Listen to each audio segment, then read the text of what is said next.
ઠપકો દેવો ને તો હારા માણા ને દેવો, આવાને તો ઠપકાય ન દેવા. હા, સણોઠિયો ઢેગલો કરીને વાંદરા બેઠા બેઠા તાપતા હતા. એને કે રાતું છે તા આવતો છે. તો હું કરીએ કે આ શું કરે કે તાપે? તો સણોઠીએ કે હા કે કહી દે ને કે આ સણોઠી છે, આમાં દેવતા નથી, આમાંથી ટાઈટ ન ઉડે.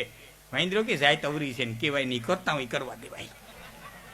અમુક અમુક ને કીધા જેવા ન હોય, કરતા કરવા જ દેવાય, એ પાણી સડવા જ દેવાય.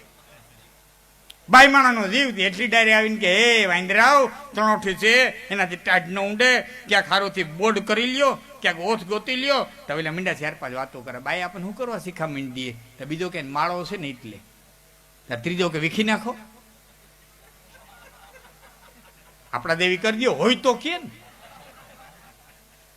હા, સમજો હાલી હાહરે પછી ઘેલી વડાવવા જાય કે વેલી વરજે બાઈ તારું ભાંગી ઘર ને ભૂદરા.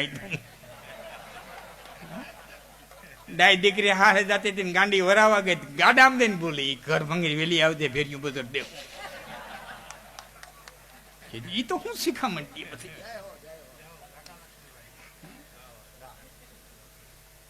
જેની પાસે જીવ હોય એ દે ભાઈ.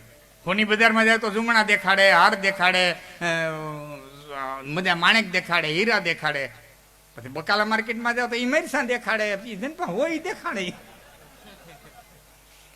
જેટલી જેટલી જેની પાસે હોય એટલી આવે.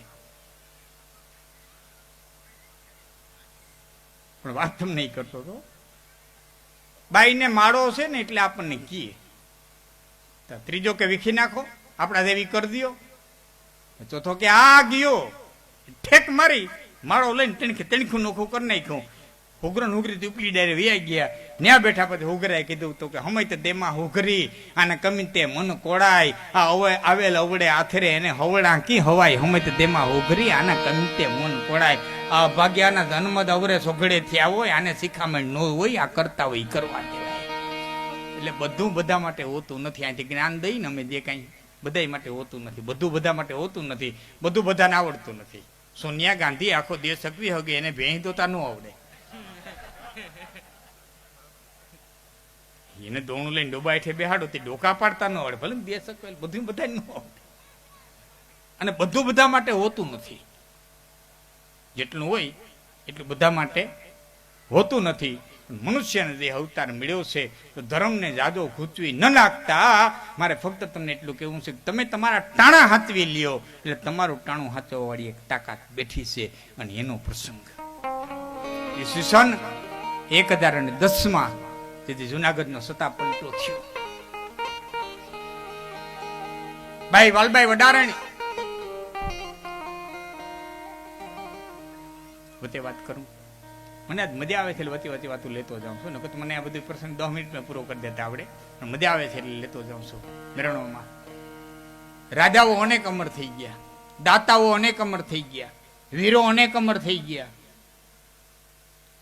મહારાણીઓ અનેક અમર થઈ ગયા.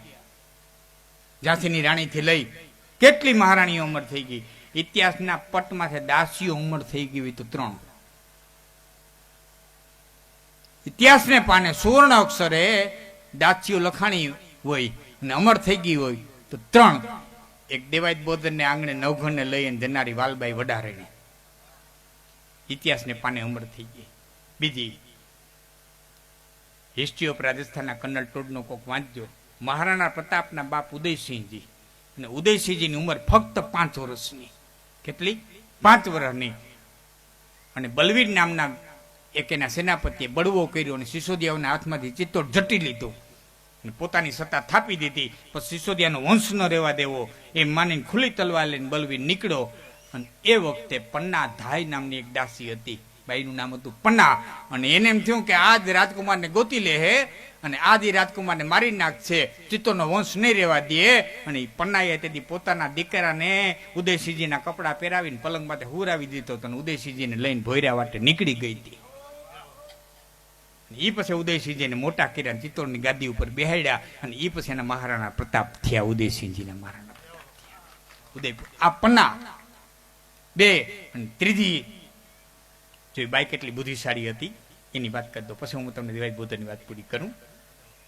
લાખો ફુલાણી બેઠો હતો, નવા રાણી બેઠા હતા, પડખે જૂના રાણી બેઠા હતા, આ બાજુ એના બેન બેઠા હતા. ઉતાણીનો તહેવાર, હાથ પાણી. એ ભાઈ થોડીક વાર બે મીઠો થોડીક વાર રાખી દીધું, થોડીક વાર હું તમને છૂટ દેવમાં ભાઈ, બધું ચા પાણી જે કંઈ હોય ને થોડીક વાર રાખી દીધો. હા, મને કહીજો સાહેબ આવું આવે ને આપણે કંઈક. હવે મને યાદ જ આવ્યું ને પ્રસંગ તો કહી દો પછી. અને મારે થોડીક આ દાયરા પછી મોજે લેવી હતી, ઘોરે લેવી હતી ભોળાનાથ માટે થઈને. એટલે ખાલી આ બાઈમાં કેટલી બુદ્ધિ હતી તમને કહું છું. હાથમાં પાણીનો કળશો લઈ અને બરોબર પીવાની તૈયારી કરતા લાખા ફૂલાણીએ, એને ભુવડ ચાવડા મામા કહેતા. હા, આ બધા તો ઇતિહાસો વાંચતો હું તો લંબાવું તો ઘણું બધું, પણ આમ પાણીનું છાપકું ભર્યું અને નવારાણી ઉપર આમ 4 છાંટા ઉડાડ્યા. એટલે નવારાણીએ કીધું લાખા ઉતાણીને 8 દિવસની વાર છે, પછી તો રંગે રમવું જ છે, એટલું તો મન થઈ રાખો. એટલે લાખો બોલ્યો કે લાખો કીએ ને મણિયા છતે ને ઉતે દે શેણ, તો દીહડા 8-10 મે તો કો જાણે કે કેણ. 8 દિન કેને ખબર છે અહીંયા શું થાય. લાખાના રાણીએ દાંત કાઢ્યા. મહારાણી કેમ દાંત કાઢ્યા કે દીહડા 8-10 મે તો ફુરાણી બો ફેર. લાખા 8 દી તો ગણાય. પરિષદ ને ખબર પડી ગઈ કે 8 દી મારું મૃત્યુ છે, મોક્ષ મેળવી લીધો, તો 8 દી હોય કે તો કે દેહડા 8-10 મે તો ફુલાણી બો ફેર. આ ઉગતા ઝીણી નિરખ્યો એ આથમતા તે કેણ. જેને ઉગતો જોયો છે આથમતો જોહે કે નહીં જોયો એની ખબર નથી રહેતી. તે બેન રાજકુંવરબા બેઠા તેને કીધો કે લાખો ભૂલો લખપતિ, મારી બેન ઉમાન ભૂલી વેણ. મારા ભાભીએ ભૂલ્યા અને મારો ભાઈએ ભૂલ્યો. કે કેમ કે એને 8 દી કીધા, ભાભી તમે આખો દી કીધો. કે તો કે લાખો ભૂલો લખપતિ, ઉમાન ભીલી વેણ. આ ઉપાસે વાટા ઉડો, પછી કો જાણે કે કેણ. શ્વાસ લીધો એ પાછો મુકાય કે નહીં મુકાય એટલી ખબર રહેતી નથી. તઈ ડાય ડમરી નામની એક દાસી ઉભી હતી, ખડખડ દાંત કાઢીને બોલી કે લાખો ઉમાન બેનડી તમે ત્રણેય ભૂલ્યા. તે આને 8 દી કીધા, આને આખો દી કીધો, આને શ્વાસ લેવો મૂકવાનું કીધું. લાખો ઉમા અને બેનડી તમે ત્રણેય ભૂલ્યા. તેણ આંખ હેદે ફરુકડે, પછી કો જાણે કે કેણ. આંખ મટકું માર્યું પાછી ઉગડશે કે નહીં ઉગડે એની ખબર રહેતી નથી. આવી જેની દાસીઓ છે એ વાલભાઈ વડારે 1010 જુનાગઢનો સટા પલટો થયો. દેવાતોદરને આંગણે આવી પ્રસંગ તમે જાણો છો. અને હરીખમ આયો રે એ હૈદી ભેડીને એટલું કીધું કે હું કરો છો કે દાહલને પેટ ભરાવું, કે દાહલને ખોડામાંથી હેઠા ઉતારી દિયો, દાહલના ધાવણમાં ભાગ પડાવે એવું તાકાત જુનાગઢ થી આવી છે. અને હૈદી ભેડીએ મને ભાઈ કીધું હતું, મને કે તમે તુકારે કેમ કયો દેવાય બોધર ને હૈદી ભેડી. મેં કીધું અમારે હૈદીમાની તમે કયો, તમારા પૂર્વજ છે. અને હૈદીમાન હૈદા બાપ દેવાય બાપાને કેવું હોય ને તે અમારી વાર્તા જામે નહીં. અમારે કૃષ્ણને કેવું તો તુકારો જ કેવો પડે. કીધો છે હે ઈશ્વર તું, કારણ કે કવિતા અમારી માં છે ને માં જેટલો તુકારો કેટલું જ રૂપારું લાગે, માં તમકારો કે રૂપારું ન લાગે. અને હૈદી ભેડી જ કેવું પડે. અમારી ભાષા છે હૈદી ભેડી કયો નક્કી થઈ જાય. બોદરના ઘરમાં હતા પણ ભેડાની દીકરી હતા, નકર તો હૈદી બોદર કેવું પડે. હા, અમારી ભાષા છે, અમારી એક આગવી ભાષા છે. બાઈએ પ્રસંગ વધાવી લીધો, દેવાય બોદરે પ્રસંગ વધાવી લીધો, નવગણને હૈયા સરખો ચાપી દીધો, પ્રસંગ વધાવી લીધો. એ 2-5 વર્ષ ગયા છે, તે કઈ ગાળો ગયો હોય. ઈસવીસન 1517 સાલમાં જુનાગઢ જેથી જાણ થઈ અને ચિઠ્ઠી આવી કે દન ઉગાન ભેડી આવું દે રાખીને રાઘોર કુળ રીત. લોકોક્તિ તો એમ આવી કે રા રાખીને વાત કરજો, રા રાખીને વાત કરજો નથી. હોઠી ભાષામાં દુઓ લખ્યો તો કે દન ઉગા ભેડી આવો દે રાખીને રાઘર કુળ રીત. આ ગુજરાતના સોલંકી સમજી ન હોય, કારણ કે એની ભાષા ઉત્તર ગુજરાતની હતી. ની આપણી કાઠિયાવાડી સમજી ન હોય ગયા. આદુઓના 2 અર્થ થતા હતા. એક અર્થ એમ થતો તો દિવસ ઉગે એટલે આવજે, અને બીજો અર્થ એમ થતો દિવસ ની આવજે પણ ઉગારા ભેડી આવજે, ધન ઉગા ભેડી આવજે. અને બાઈ દુવાન વર્તી ગઈ અને આખે રસ્તે કેટી આવી. તલવાર મુકાય તો કેતો નહીં કે હું ઉગો છું, કેજે હું નવગણ છું, કેજે હું નવગણ છું, કેજે હું નવ. અને એ દીકરાના ગળે તલવાર મુકાણી અને તલવાર હાલી ત્યાં સુધી એને એમ ન કીધું કે હું ઉગો છું, હું નવગણ છું, હું નવગણ છું, હું નવગણ છું. બાળકે પ્રસંગ વધાવી લીધો અને ઈસવીસન 1025 જેથી ફરીવાર નવઘણ ને ગાદીએ બેહાડ્યો. આમ તો લોકવાર્તા તો એમ કહે છે કે દેવાય બોધન નું ભાત લઈ નવઘણ ગયો ને એમ કીધું બાપા હવે તો ઘડીક વાર હાથી મૂકી દો કે નાના પણ થોડુંક વધારે ઉતાવળ છે કે એક કામ કરો તમે બપોરા કરી લ્યો, લાવો એક ઉથલ હું મારી આવું. અને એ ઉથલ મારવા ગયો. આ એક લોકવાર્તા છે કે ઇતિહાસમાં નથી. અને ઉથલ મારવા ગયો ને એમ કહેવાય છે કે હરમાં કંઈક ભરાણું ખોદતો તો દેવાય બોધરે આવીને કીધું શું છે બેટા કે આમાં કંઈક ભરાણું છે. અને બે થઈને થોડી ખેવી તો એક પછી બીજો, બીજા પછી ત્રીજો, એમ કહેવાય છે ખૂના ભરના નીકળેલા 7 ચરું નીકળ્યા હતા. તે દેવાય બોધરે કીધું હવે ખોડિયાર કહે છે કે તને ગાદીએ બેહાડવાનો વખત આવ્યો. લોકોક્તિ છે. પણ 1025 નવઘણ ને ગાદીએ બેહાડ્યો. એ બેન જાહલના લગ્ન લીધા.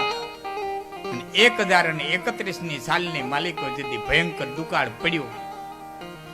ઘણા પ્રશ્નો કરતા હોય કે અહીંથી ભેહને હાલતી કરીએ ને કચ્છ વટી જાય ને તો વહુકી જાય. એવા હુકા મલકમાં દુકાળ વર્તવા ગયા છે. પણ આ વાત 1031 સાલની છે. મેં તમને 2,500 વર્ષ પહેલા પાછળ લઈ ગયો તો બિહાર બતાવ્યું ને એમાં જ આ વાતને સમજી લ્યો. આ વાત 1031 સાલની છે. ત્યારે કચ્છ ને વિંધી અને આખી સિંધુ નદી છે નારાયણ સરોવર સુધી જાતી હતી. એટલે કસડો 12 માસ કહેવાતો. કચ્છ કોઈ દી હુકાણો નહોતો. કચ્છ લીલો છમ હતો. 1819 એવડો મોટો ભયંકર ધરતીકંપ થયો. એવડો ધરતીકંપ થયો કે આખું સિંધુનું વેણ ભરી ગયું. અને હાલ સિંધુ પાકિસ્તાનમાં વહી ગઈ. એ પછી કચ્છ હુકાણો નકર કોઈ દી કચ્છ હુકાતો નહીં. અને એ ઠેઠ સિંધમાં ગઈ. આ પ્રસંગ તમામ આયરની દીકરીઓને માટે થઈને એટલી જ શિખામણ દે છે કે ભાઈ ગમે એટલો સગવડતા વાળો હોય, બાપ ગમે એટલો સગવડતા વાળો હોય, કાકો ગમે એટલો સગવડતા વાળો હોય, મામો ગમે એટલો સગવડતા વાળો હોય, પણ હાહરાના સુખે સુખી ને હાહરાના દુખે દુખી થાય ને એને હાહર વેલા આયરની દીકરી કહેવાય. જુનાગઢ નો આવી અને હાહરે વેરી ગઈ. પછી આપને ખબર છે કે સુમરા અમીની નજર પડી. અને એ જે કઈ આપણે એમ કહીએ કે એની વ્રતની જે વાત કરી એ પછી સાસત્યો કે તો સાતત્યો, હામત કયો તો હામત. જુનાગઢ જે ચિઠ્ઠી લઈને મોકલો. અને આ અડીખમ રાજપૂતના સામે જે ચિઠ્ઠી આવી અને માલિકો શબ્દો લખાતા બેનના ઘણા એમ કહેતા તેથી કાગળ ક્યાંય છે ને ઓલું ક્યાંય છે તેથી શિક્ષણ છે કે નહીં હોય. ભાઈ આ 1000 વર્ષ પહેલાની વાત છે. તેથી આપણે પૂરેપૂરા શિક્ષિત હતા ને. આ તો રેવાજ બોધનની દીકરી હતી. ઘેરે માસ્તરને બોલાવીને ભણાવી શકતા હતી. તાકાતવાન દીકરી હતી. આવા નિર્થકના પ્રશ્ન ન કરો. તેથી શિક્ષણ હશે કે નહીં હોય, લખતા આવડતું છે કે નહીં હોય. એ 200-250 વર્ષનો ગાળો આપણો અંધારપટમાં ગયો. આ છેલ્લો 200-250 વર્ષનો ગાળો. બાકી બધા શિક્ષિત હતા. નાલંદા તક્ષશિલા અમથ્યું ન હાલ્યું હોય. આવા મહેરબાની કરીને આવા ખોટા પ્રશ્ન ન ઉપસ્થિત કરો. દરેક વાંચો, પાછળ જાઓ.